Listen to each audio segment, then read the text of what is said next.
Hello, good morning viewers. Today we are going to learn about project schedule management. Project schedule management includes the processes required to accomplish timely completion of the project. Involved 6 processes used in developing time schedule. The schedule can have any format.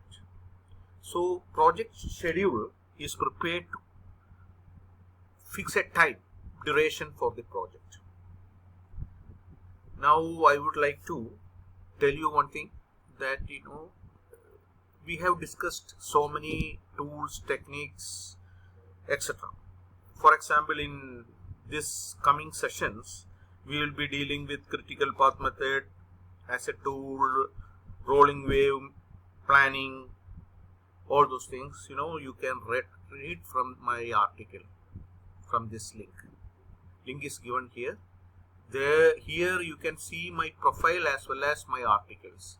You can read all 10 knowledge areas from this. I have written a very detailed article on PMP examinations and importance of PMP certification, etc., including all knowledge areas.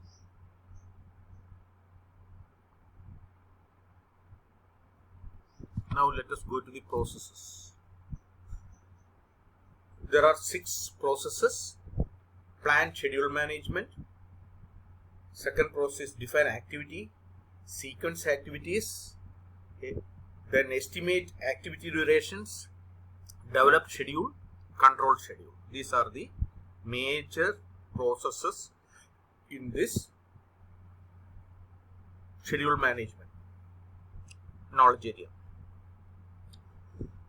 Let's go to the first one, plan schedule management. The inputs are project charter, project management plan. In the integration management section, we are preparing the project management plan. Project management plan comprises of all the other plans like scope plan, schedule plan from other knowledge areas, all the other 9 knowledge areas. Then enterprise environmental factors, organizational processes, tools and techniques, expert judgment, already explained, data analysis, is also explained in my earlier slides, meetings, the officials concerned with this project schedule will meet together and decide the schedule. Then what is the output? Output is schedule management plan. Schedule management plan contains a detailed plan through which we can do the rest of the processes, all these processes. Now we will go to the second process, define activity. Define activity, the inputs are project management plan, enterprise environmental factors, organizational process assets. All these 3 are familiar to you. Tools and techniques, expert judgment, subject matter experts. Decomposition, decomposing the project to its activity level. Then rolling wave planning. What is rolling wave planning? Especially in agile models, requirements may not be clear, may not be available in the initial stages, so that scheduling is not possible. In that case, we will plan with the available requirement. That is called rolling wave planning. Then meetings, different meetings to define activities. We have already done that work breakdown structure and work breakdown structure dictionary. From the work breakdown structure, we will get this lowest level of activities. Then that activity list, using the from the work breakdown structure, we can prepare a activity list. What are the activity we have to take up for this project? Then detailed explanation of the activity is included in the activity attributes. Then milestone list, that is important events, important points in that project, that is milestone.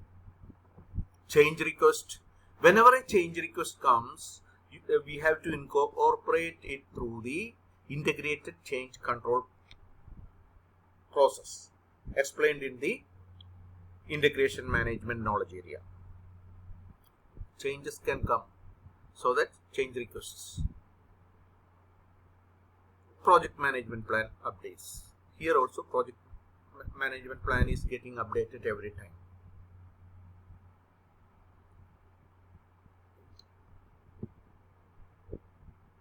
Third process is sequence activities. Sequence activities.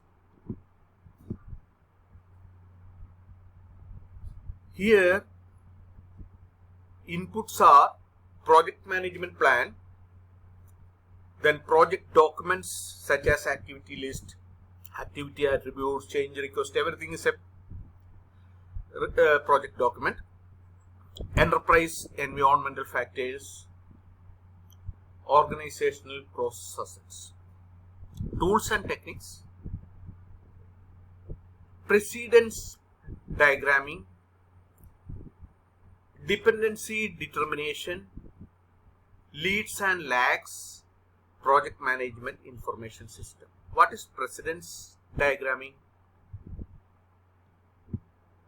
Precedence diagramming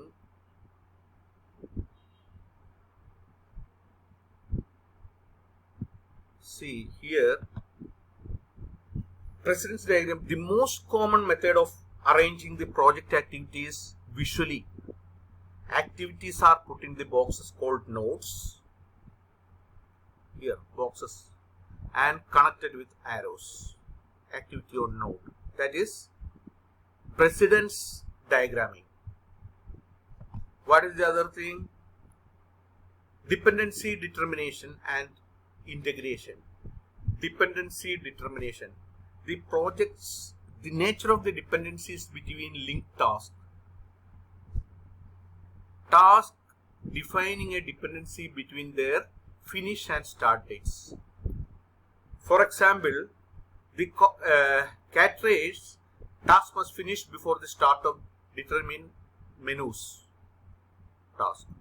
These are 4 kinds of task dependencies in the project. Here you can see finish to start. This means task B cannot start until task A finishes. Start A has to finish, then start B.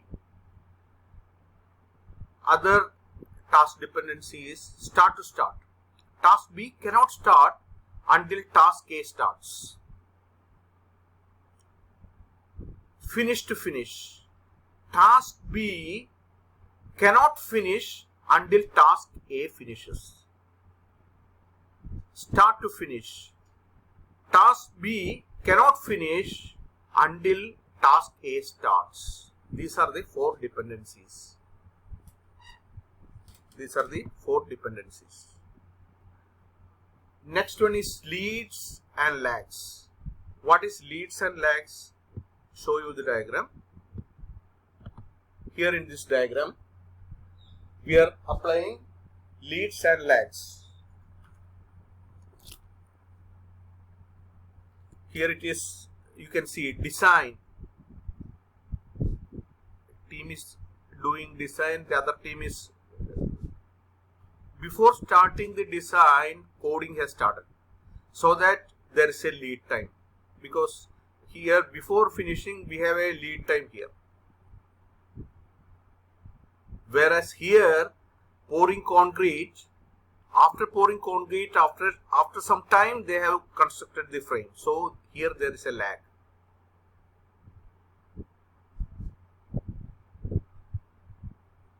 That is lead and lag.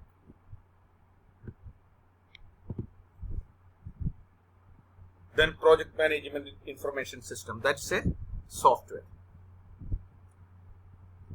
Outputs are project schedule network diagram, project schedule network diagram. That is, a network diagram can be formed like this for the entire project.